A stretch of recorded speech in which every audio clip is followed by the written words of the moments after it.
Greetings everyone, this is the BlastCast. My name's Jars. We have Lightning with us here today. This is a new short form show. I kind of wanted to change up the BlastCast a little bit, do shorter segments during the course of the week as emergent news comes out into the world. Well, for starters, as you know, the Apollo medical ship is out there. It sounds a bit like it's going to be a mobile spawn point, so that way you and all your buddies can respawn and quickly be killed all in one large group in under 3 seconds or less, while you defend yourself with a turret that everyone's just going to park in the blind spot and, annihilate you. So, there you go. $250, I think, so flying coffin. But yeah, have fun with that. I think I see them finish the Cutlass red before they get this out. I think a lot of Cutlass owners are going to be mad if they don't do that otherwise. I think they're already mad. Disco Lando had a segment on Around the Verse this week where they actually tried to spin the PvP protest as some sort of emergent gameplay. In other news, UC Berkeley decided to redefine the riots they had as emergent education. California thinking.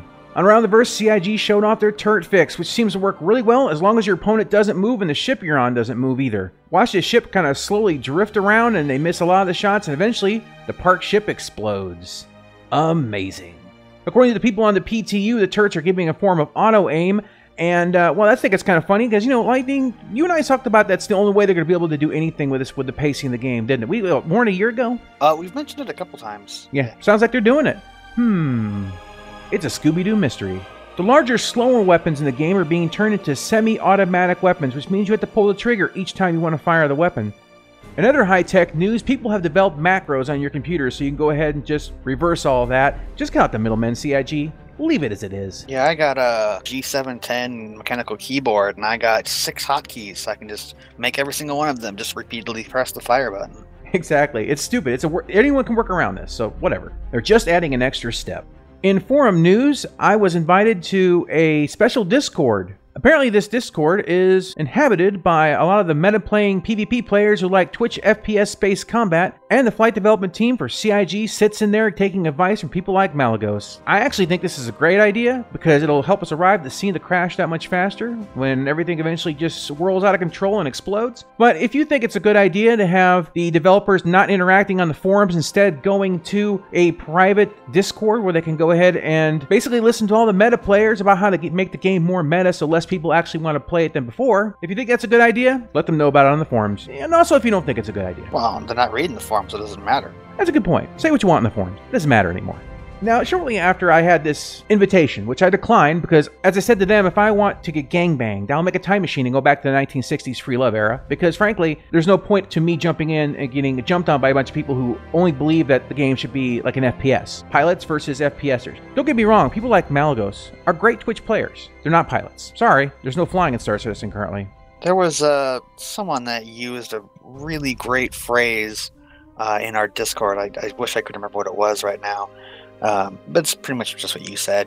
Now on to one of the weirdest things that's happened to me in a little while. So yesterday I was in the forums, and I was participating in about 3 or 4 threads pretty heavily. And eventually in the afternoon I noticed that when I would click on these particular threads, I would get this black hole error. And when I'm logged in, what happens is that I can click on any thread and it's just fine. But when I click on these particular threads, either I have to be safe and open something in a new tab so I don't crash out all of Spectrum, because that's exactly what will happen. I'll have to go back to RSI's main website and go back into Spectrum because it completely and totally locks me out. When I log out of Spectrum, when I go into incognito mode, I can see everything just fine. Now, this wasn't just my PC. This happened on my phone also as well. Logged in, logged out, incognito, the same results each and every time. So I don't know for certain, so I'm not going to say for certain. But is CIG implementing shadow bans on certain threads now, if they don't want you participating? Because this seems a bit weird. Why can I see it logged out, but not logged in? And I can't participate in these threads anymore because of it.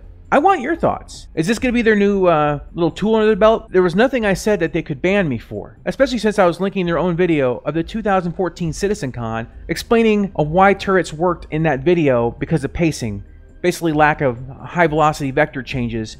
And you see how the game looked completely different back then as far as how things move. Yes, the ships are flying a little slow, but the link will be to that video down below. And I think in that video, the ships should fly faster as far as the fighters go. They're kind of drifty. But it's the idea of main centricity and more predictability as far as normal flight mechanics. I just found it interesting that after I started posting that video and all those threads, that I started not being able to access them anymore. Anyway, your thoughts on it. So anyway, guys, that's about everything for this really short version of the BlastCast. We're still going to be doing normal BlastCasts, but I wanted to do something like this to kind of open up the normal BlastCasts for more long-form discussions and kind of keep up with emergent news, as Lando would like to put it, probably.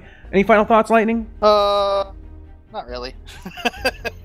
All right, and as I said about the Shadowbanned thing, I don't know if it is or not, but I really do want your thoughts on it. It seems a bit like one. Let me know. All right, guys, we'll catch you in the next one. Peace out.